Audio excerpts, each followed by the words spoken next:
You're listening to the Cyberwire Network, powered by N2K.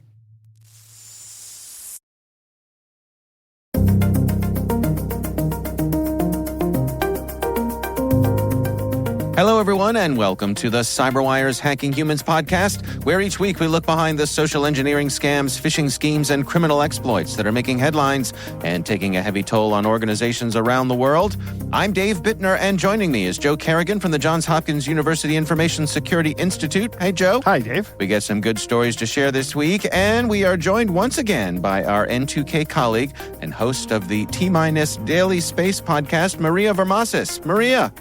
Hi, good to be here. Great to have you back. We will have our stories after a word from our sponsor.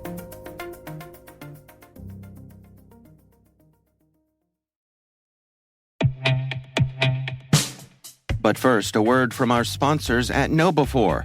We're not talking conspiracy theory when we say it's all connected. When it comes to InfoSec tools, effective integrations can make or break your security stack. Though not as common, the same should be true for security awareness training. Not only does KnowBe4 deliver the world's largest library of security awareness training, but they also provide a way to integrate the various elements of your existing security stack to help you strengthen your organization's security culture. Stay with us, and in a few minutes, we'll hear from our sponsors at KnowBe4 about how you can integrate security awareness with your tech stack like never before.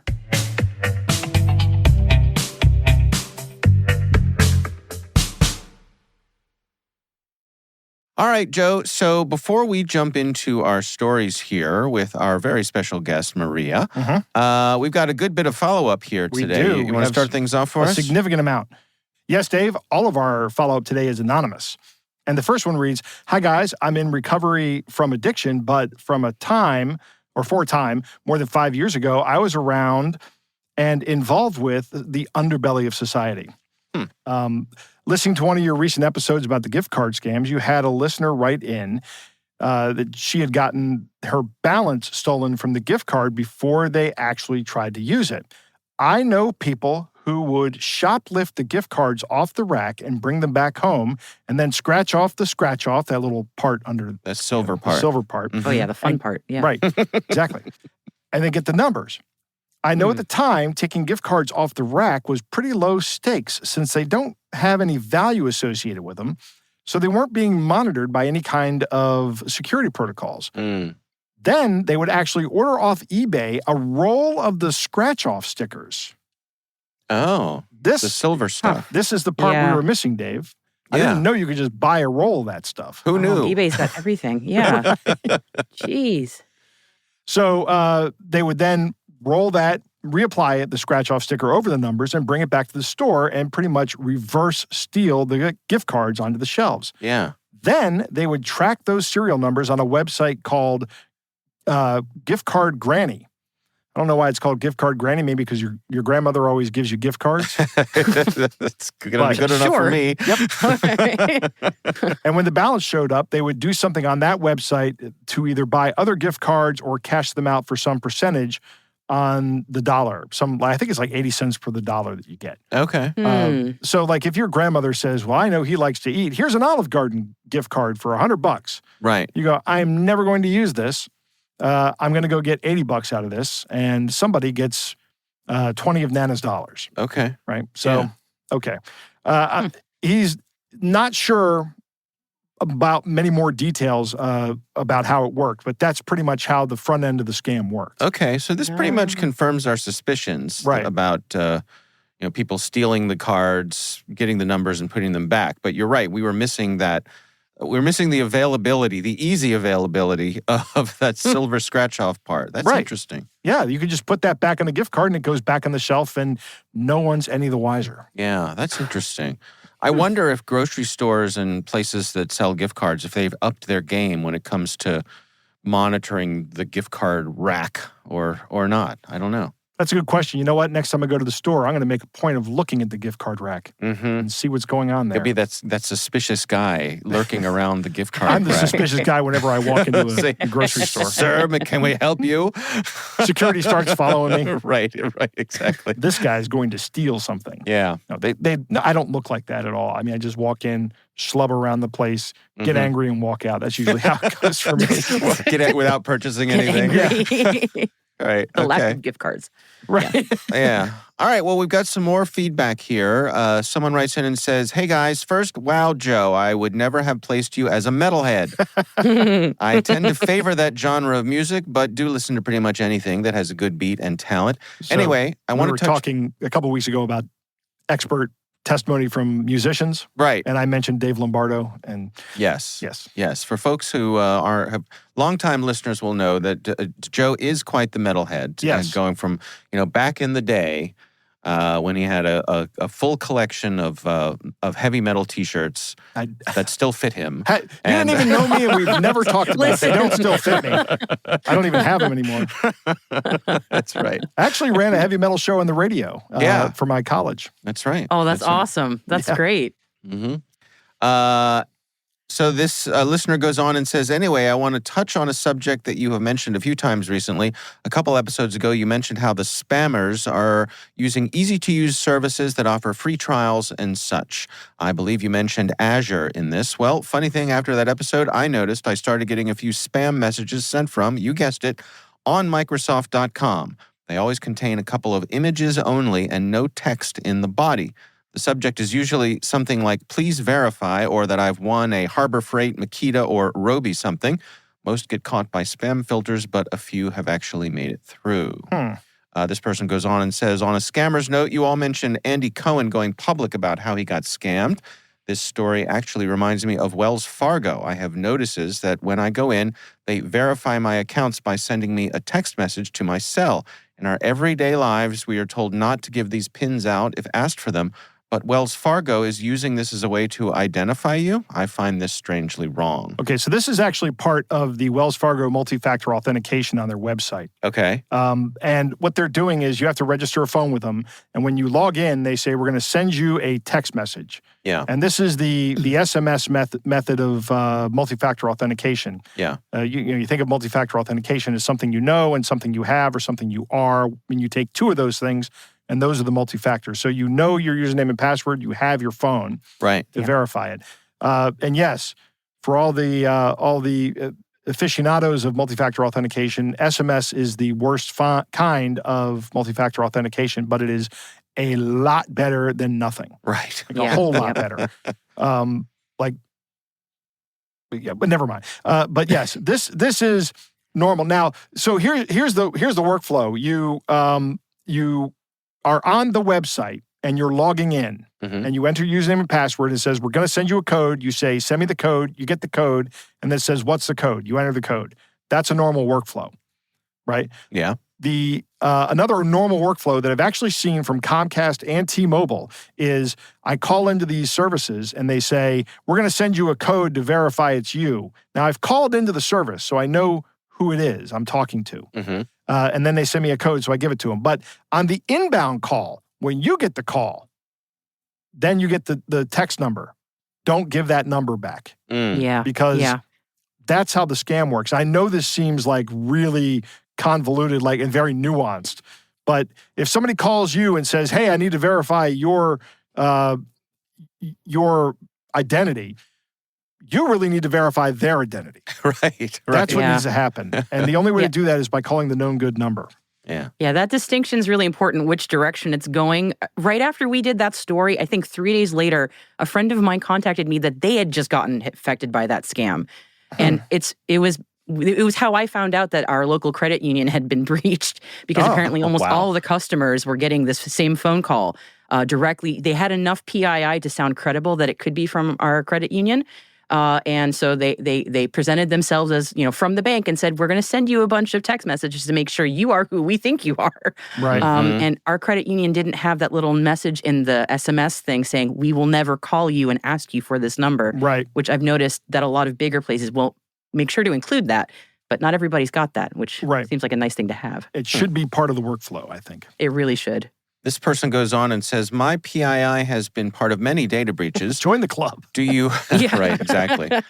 Do you all have any ideas on what anyone can do to protect themselves from these kinds of breaches? Many of the security and monitoring services like LifeLock and Incogni and so on seem like a money grab, but these services can be late on delivering news of a breach. My big thing is that I have a special needs child who is not going to be able to be as active on maintaining any kind of data protection if anything happens to me or their siblings. Their PII has also been breached with mine multiple times. I've frozen all of my family's social security numbers, but that only really protects credit. Yeah. So freezing your credit is a great way to go at all three of the major credit agencies. Yeah. That's really your biggest risk. Somebody opening a line of credit in your name or your child's name is going to be a huge headache. So the other thing I would say is if you have identity theft insurance available at your employer, I'd definitely look into getting some of that. There are a couple things I want to say. Number one, assume that your data has been breached. Never get out information again on the inbound calls. Just say, hang up, I'll call you back. Or say hang. I guess you have to say that first and then hang up. But and remember, if someone does commit fraud and opens an account in your name or your child's name, don't ever agree that you owe that money. That is you are a victim, just like the bank is a victim, and don't let this bank. They're going to try to. I've seen situations where they try to push somebody to say, you just got to admit that you owe this debt, and once you do that, it's all over. They might be able to win a court case. At least that's what I understand. Again, not a lawyer. Yeah. Well, just this week we saw. We reported over on the Cyberwire that. The state of New York is suing Citibank, and one of the things that they're upset about is that Citibank was saying that they have no responsibility if someone follows the instructions of a criminal. So they're going to duke it out over that. Yeah, I'd like to see how that turns out. I hope it doesn't turn out well for Citibank. Yeah. And finally, I'd like to say, I don't know exactly what the situation is with the special needs child. That's a broad term, right? So I don't know where on the. I mean, it's not even a spectrum. It's more like a two-dimensional plane, right? Maybe even three-dimensional. It's very complex. So make sure that your child is not the only person that's involved in the financial decisions. Make sure there's somebody else there that has this child's best interest at heart at all times. And then last bit of follow-up here from someone who goes by the Computrix on Mastodon, wrote in and said, I need to defend Walmart a bit. So, Joe, remember a few episodes ago, you and I were taking cheap pot shots at Walmart? Yes, we were. Which I mostly stand by. But Computrix writes in and says, they provide college degrees for any of their employees. Many of my cybersecurity students are only able to attend college because Walmart is paying for them to do so. This includes books. One student is a delightful older gentleman who works the night shift restocking shelves. To have watched his growth since 2020 is amazing, and now he has opportunities he would not have had. Anyhow, it's hard to defend a major company like Walmart, but even a stopped clock is correct twice a day.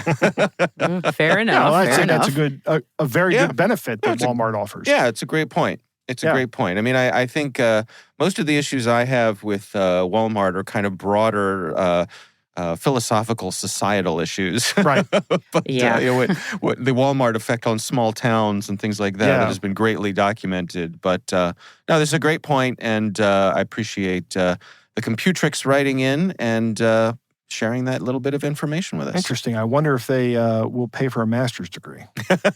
Probably Maybe not. we should find out. I would love one. Why don't we do it? Exactly. Getting my PhD through Walmart. Right. Yeah. Hey, welcome to Walmart. Would you like a sticker? I'm getting my PhD. Yeah. Sure you are, pal. Yeah. All right. Well, as always, we would love to hear from you. You can send us an email. It's hackinghumans@n2k.com.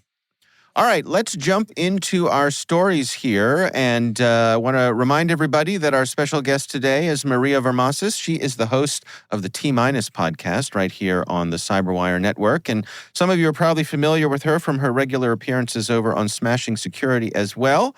Maria, It's great to have you back. And I have to say, before we jump in here, that one of the reasons I invited you back was the overwhelming amount of positive response and letters from listeners who said, please have Maria back as soon as possible.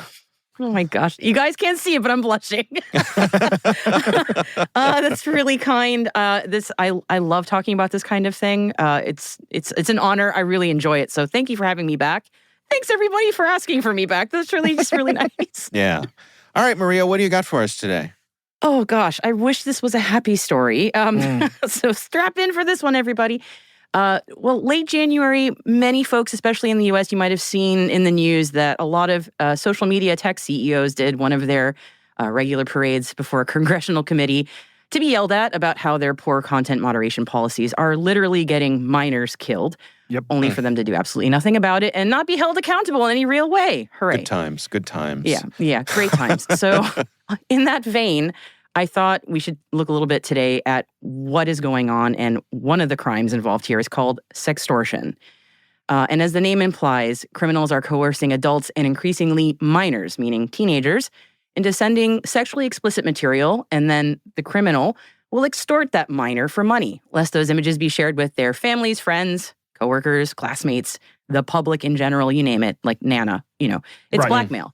Mm-hmm. It is. And the apps that teens are commonly used are often commonly targeted by sextortionists. So big ones are Snapchat, Instagram, and one that I admittedly had not heard of called Wiz, which is a dating app for teens, which...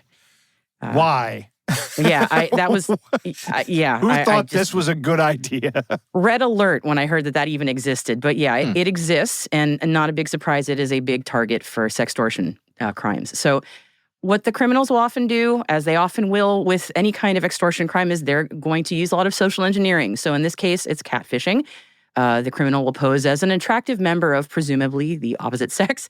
And in many cases, it's a pretty young lady they pretend to be. And they will connect to the profile of like the hunky football player or some such.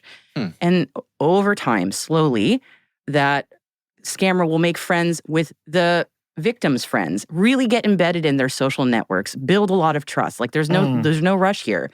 Over time, slowly, things heat up to a boil. And then the sextortionist convinces the victim to send them some sort of sexually explicit imagery or a video. And then that's really when it gets really bad, because the criminal now has their leverage and the threats start. And these threats are awful. Basically, they threaten to show everyone that person knows on their social network, including their family and their teachers and their friends and their teammates, the sexually explicit video. And in a panic, many times the victim will pay up, because the extortion money is often $200 or some amount. But then it just escalates the demands, as we might imagine, as we've seen with ransomware sometimes too, right? Oh, I got some money out of you. I'm going to get more money out of you. Yeah, and if you don't pay up, guess what? I'm still going to do the thing I've threatened. Big surprise, right? Right. So the weapon really here is shame. And again, these extortionists are targeting, they're minors, they're children. So, shame is a very powerful weapon in this case. And there's a lot of embarrassment, and the teens feel like they can't tell anyone. And it's really terrible. And unfortunately, they're targeting predominantly teen boys and young men. So many of these victims of these extortion crimes will sometimes try to find support with other victims. Reddit is a popular place where people will go and sort of compare notes on what they've experienced. And people have noticed that the messages that they're receiving from this extortionist are often not just super similar, but practically copy and paste of each other. And that's not a coincidence at all. No, this is just... These guys have a script that they're following. They sure do. Right. And like any campaign, even a terrible one like this, the criminals have optimized their scam. So someone who has looked into this is the Network Contagion Research Institute, and they published a really thorough report on all of this that I found gripping but extremely sad and alarming news, but it's a highly recommended reading. And they have reported that incidents of this extortion crime have, I got to say this number slowly because I can't believe it. Incidents of this crime have surged 1,000% over the last 18 months. It's just astonishing. And NCRI wanted to figure out why this was happening. And to do so, they took a look at a group in West Africa that's doing a lot of these crimes, and they're called the Yahoo Boys. no relation to the search engine or the company. It's just what they call themselves.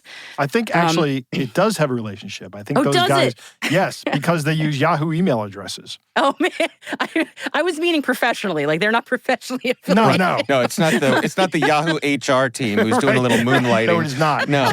If they use Yahoo, that's not Yahoo's fault. But yeah, No. Or is it? No, I was kidding. So the Yahoo boys apparently seem to target high school, university athletes. That seems to be a lot of who they go after, as well as high school student groups in general, and even sometimes young professional athletes we've seen get caught up in these sextortion crimes. But the reason is, when you think about it, kind of easy to understand. A lot of times these athletes have a lot of public information available to them to be, that's good fodder for a social engineer. And Right. often because they're athletes on teams, they're very connected to their peers and to a broader social network. So you get in with one athlete and then you can befriend the entire team. And then once you're friends with the whole team, you now have social proof that you're a legitimate account and you're a real person and you're not, a catfisher operating out of Lagos. Right. And that helps your validity and you sell the scam. So, and a lot of times, many times, these criminals are also using old hacked accounts that they've acquired on the dark web in breaches, so they can use accounts that look valid. Maybe they have a high snap score, or they've got a lot of activity. So they pass the initial sniff test, like, oh, this is actually a real person that's trying to connect with me. Right. So, Joe, as you mentioned, the Yahoo boys have scripts that they use, and they don't just have scripts. They have best practices that they've published, training videos. Canned scripts, and even live stream videos of them actively extorting their victims, where they talk about what to tell them as they're actually walking them to a Bitcoin ATM. It's really harrowing stuff. And none of this is hard to find. It's all on Instagram, TikTok, Snapchat, Scribd, and YouTube. And These instructional videos. These instructional videos are there. And it absolutely violates the platform's content rules against criminal activities, of course. But that hasn't stopped these criminals from using those platforms nonetheless. They're using things like basic code language, like calling their marks clients to evade basic content filters. And as you also might imagine, AI and deepfakes are making all of this even worse. Mm-hmm. So I just wanted to bring this to people's attention and say, the term is called sextortion, which sounds kind of cutesy. But the bigger point here is that this is targeting minors predominantly.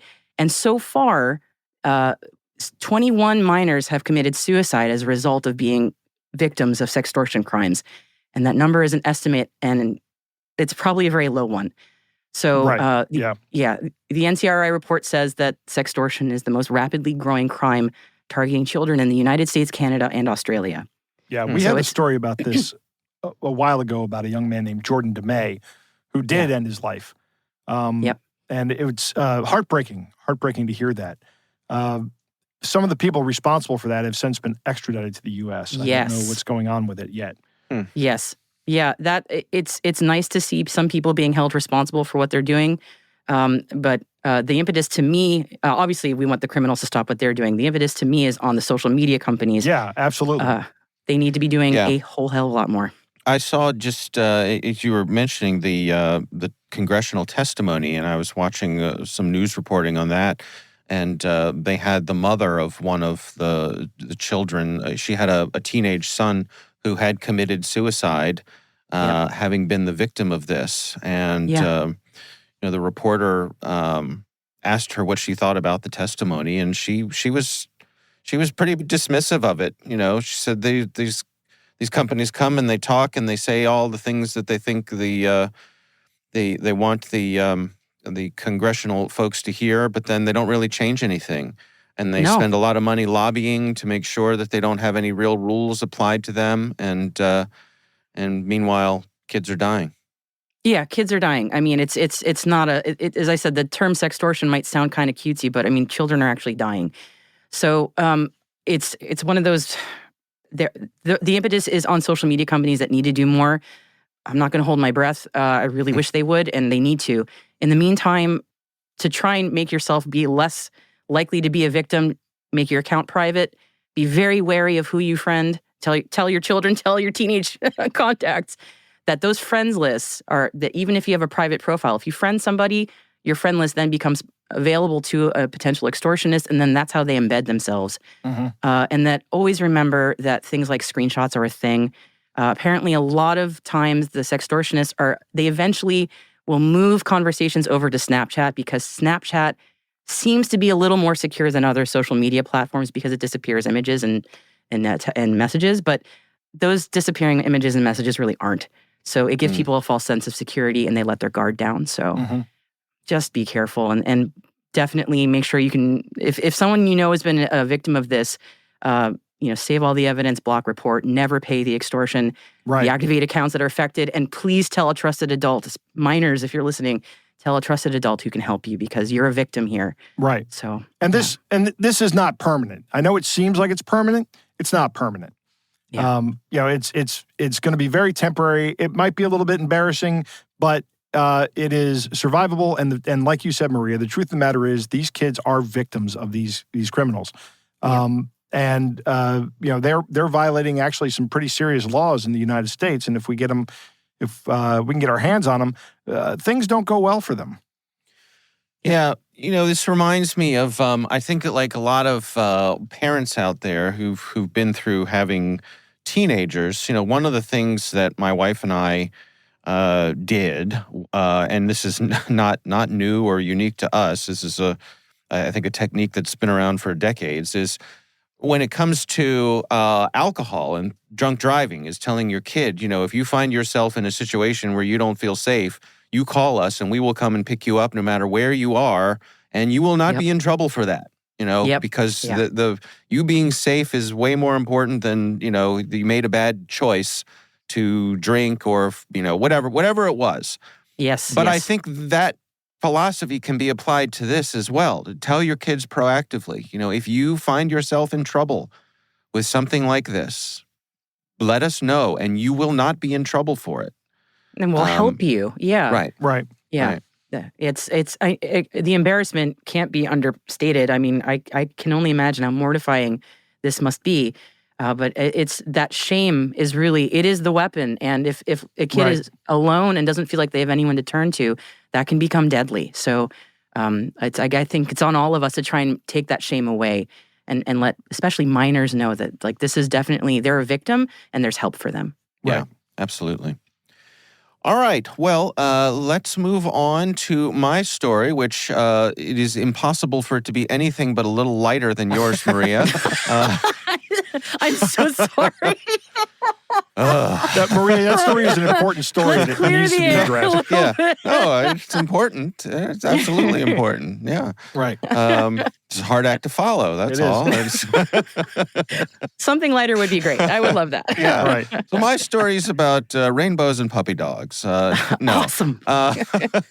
Actually, I've got two stories here because they're short, and we'll have links to both of these in the show notes. The first one is some research that the folks over at Cofense published. They're a cybersecurity company, and they were looking at some of the most common phishing email themes of 2023.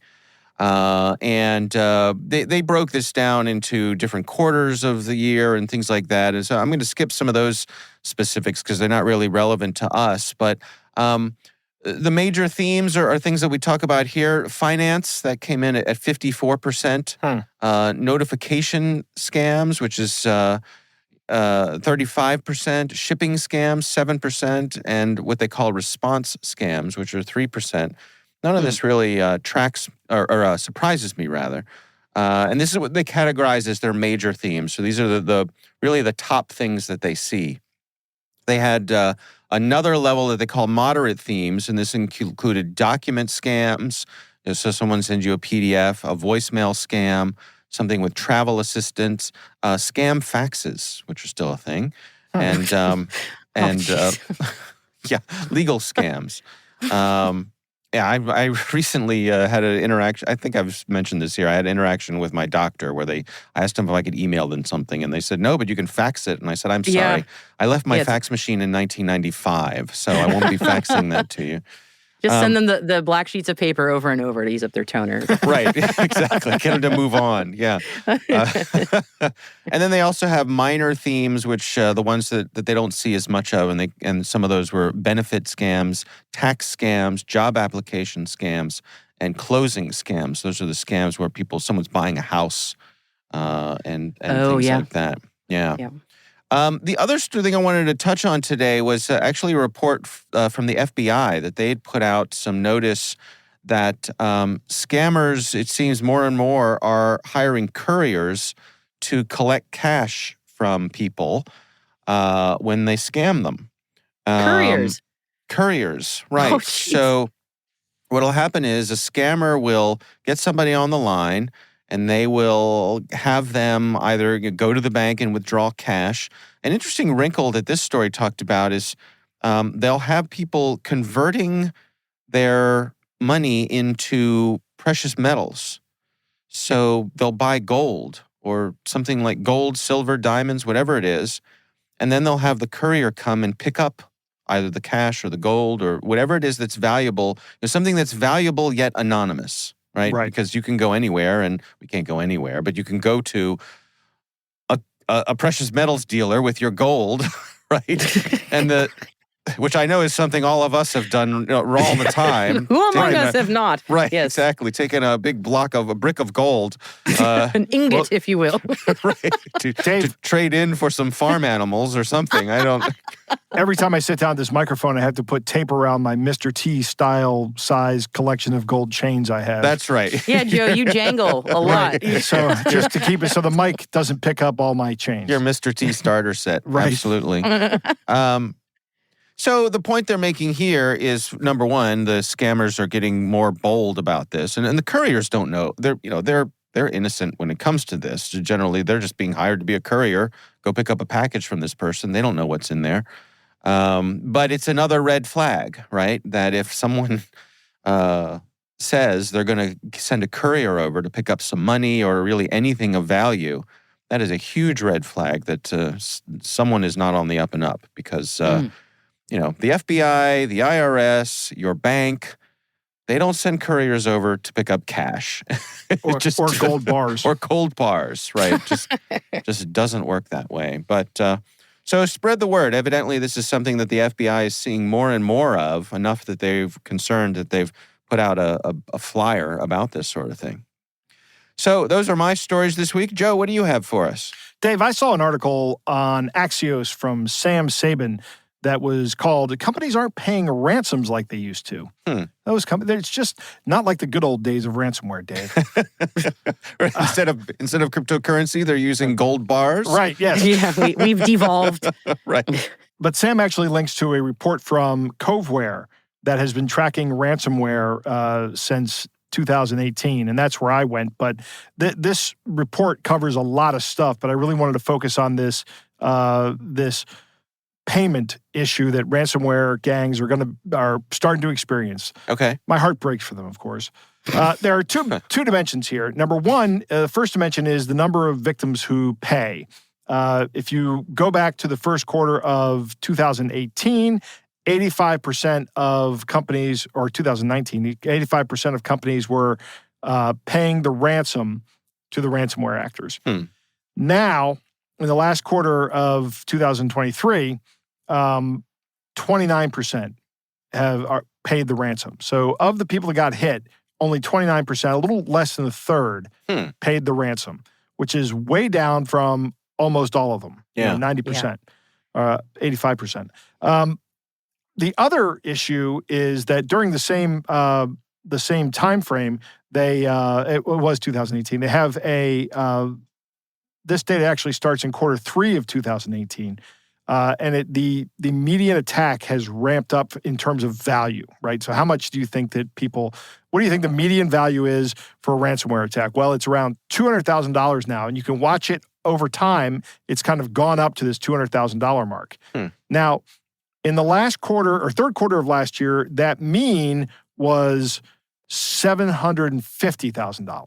Wow. So that mean was like almost 4 times the median, which means that there are some large outliers that are pulling that average up. And that most of the, half of the occurrences are below $200,000. And of the ones that are above $200,000, some of them are really, really, really far above $200,000. Now, in the fourth quarter of last year, that mean dropped by 33%. So that the mean that those larger payments are much, much smaller. So those outliers are getting closer to the median. Now, this is not enough to say this is a trend, right? It's one quarter. Although the downward trend of people paying is what I would call a trend. So why are people not paying? Coveware points to two major things. First, organizations have gotten on the bandwagon with good backups. So the ability to restore from backup is there, and then they're doing the math, right? And they say, hopefully they have some idea how long it's going to take to restore from backup. They can do a cost estimate of would it be cheaper to restore from backup, or would it be cheaper to assume that the data can be decrypted in place? Now, if the data can be decrypted in place, how much of it do we get back? Because the answer is very rarely 100%. Yeah. In fact, it's like 100% in fewer than 10% of the cases. So if you do the math, how likely are you to even get your data back? And if you do get your data back, how likely are you to get that? Now you've come down to a value proposition of at least a quarter, right? Like in other words, if the cost differential between me restoring it and using the ransomware to restore it, if that is $1 million, then I shouldn't pay more than $250,000 in ransom, right?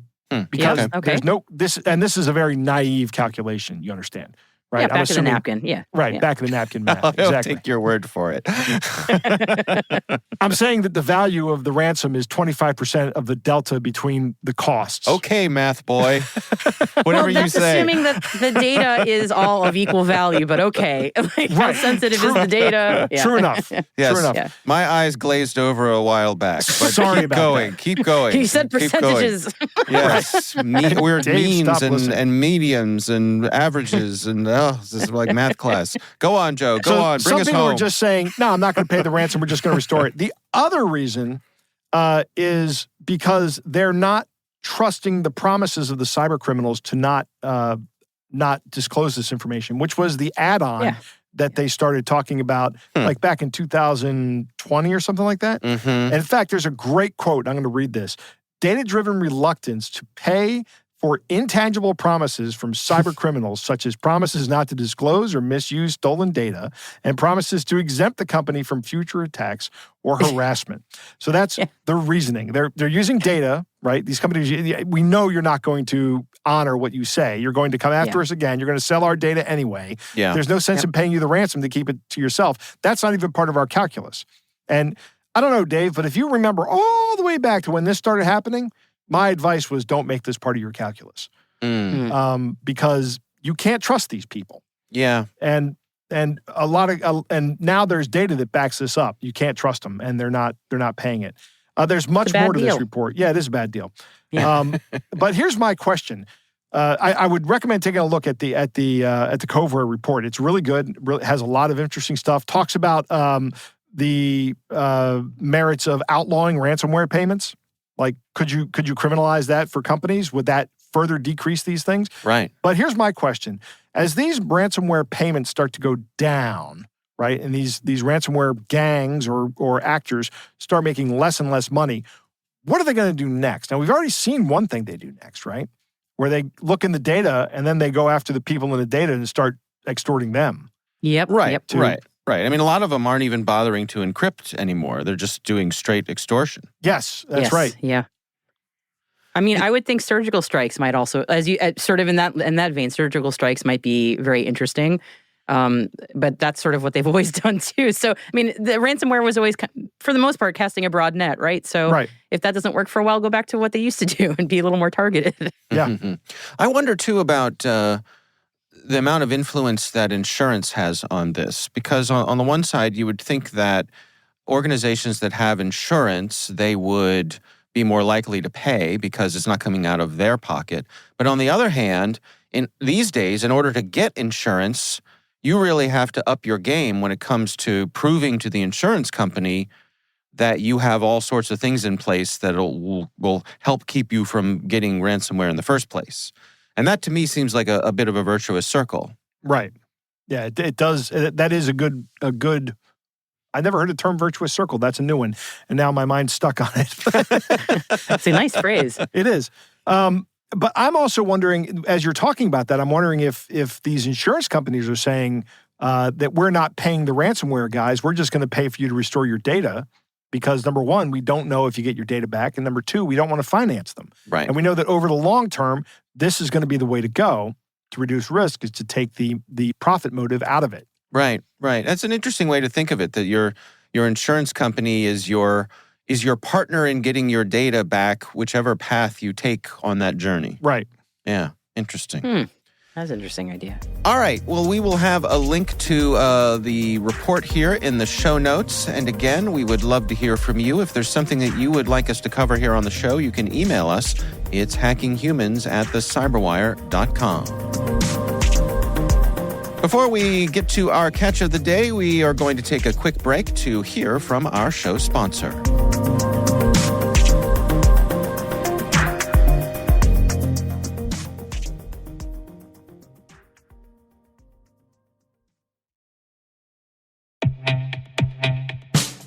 Back to the concept of integrations. KnowBe4's Security Coach uses standard APIs to quickly and easily integrate with your existing security products from vendors like Microsoft, CrowdStrike, Cisco, and dozens of others. Security Coach analyzes alerts your security stack generates to identify events related to any risky security behavior from your users. With this information, you can set up real-time coaching campaigns to target risky users based on those events from your network, endpoint, identity, or web security vendors. These campaigns enable you to coach your users at the moment the risky behavior occurs, with contextual security tips delivered via Microsoft Teams, Slack, or email. With 35 integrations and counting, Security Coach delivers the insight you need to improve your organization's security culture. Learn more about Security Coach at knowbe4.com/securitycoach. That's knowbe4.com/securitycoach.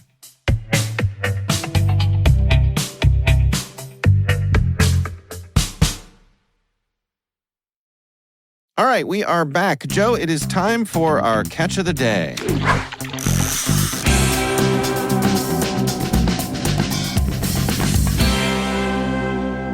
Dave, our catch of the day comes from William, who writes, I received this phishing scam the other day. Obvious scam to the trained eye, but if your business does a lot of social media business, this is really scary. And this is a Facebook Messenger scam. Okay, it goes like this. Important notification. Your Facebook page is scheduled for permanent deletion due to a post that has infringed upon our trademark rights. We have reached this decision after a thorough review and in accordance with our intellectual property protection policies. If you believe this to be a misunderstanding, we kindly request you to file a complaint seeking the reinstatement of your page prior to its removal from Facebook. And there's a link to the request for review. We understand that this situation may impact your ongoing business operations. However, please be informed that if we do not receive a complaint from you, our decision will be final. Your cooperation and understanding are greatly appreciated. Should you have any inquiries or apprehensions, please feel free to reach out to us. Sincerely, Facebook Support Team. Copyright, no reply, Facebook Meta Platforms Incorporated. Attention, community support, One Facebook Way. Menlo Park. I can never remember which park it is, and I'm reading this, and it looks like it's Menlo. Yeah. This is obviously fake. Actually, I saw somebody on my Facebook feed post about this and say, is this real? And I said, no. Definitely a scam. Yeah. But I can see what's going on here. I mean, particularly if you are relying on Facebook for some or part or all of your living. And I suspect what they're doing here is they're getting you to a fake Facebook login. Right. I would bet that's your exactly what they do. And then you log in, and then they go in, they steal your page, and then they kick you out as an administrator. Right. And now they have all your followers. It's interesting to look at the URL here, which goes to... I was just thinking that. Go on, Maria, to describe it for... I was just... At the end of it, there's a tracking parameter at the end of the URL. I think it's a tracking parameter. It certainly looks like one. The question mark FB equals meta, yes. Which seems to imply to me that this is like a really broad campaign, and they're trying to get some stats on where they're getting people to click from. That's kind of amazing to think if that's what that is. Right. That is a parameter that gets passed along with the URL string. Yeah. What caught my attention is that instead of going to Facebook, it goes to some website called cake.com. And instead of an A in cake, it's the number 8. So it's cake.com or something. Yeah, cake.com. Yeah, lots of red flags, but certainly worth looking out for. My sister's name is Kate, and she used to, when she was a teenager, sign her letters K8. Ah, Yeah. Kate. Oh, yeah. Okay. Yep. Did she dot her I's with hearts? No. Okay, good.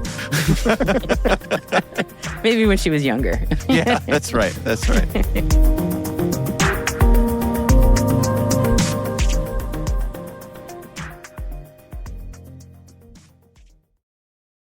We want to thank all of you for listening, and of course, we want to thank our sponsors at KnowBe4. They are experts at enabling a fully integrated approach to security awareness training.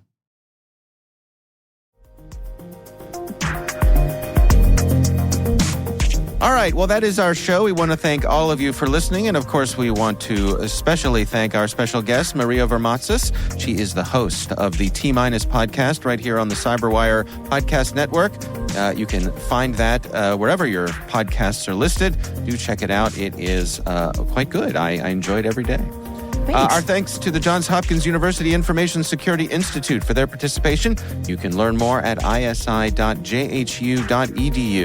A quick reminder that N2K Strategic Workforce Intelligence optimizes the value of your biggest investment, your people. We make you smarter about your team while making your team smarter. Learn more at n2k.com. Our executive producer is Jennifer Iben. This show is edited by Trey Hester. Our executive editor is Peter Kilpie. I'm Dave Bittner. I'm Joe Kerrigan. And I'm Maria Vermatzis. Thanks for listening.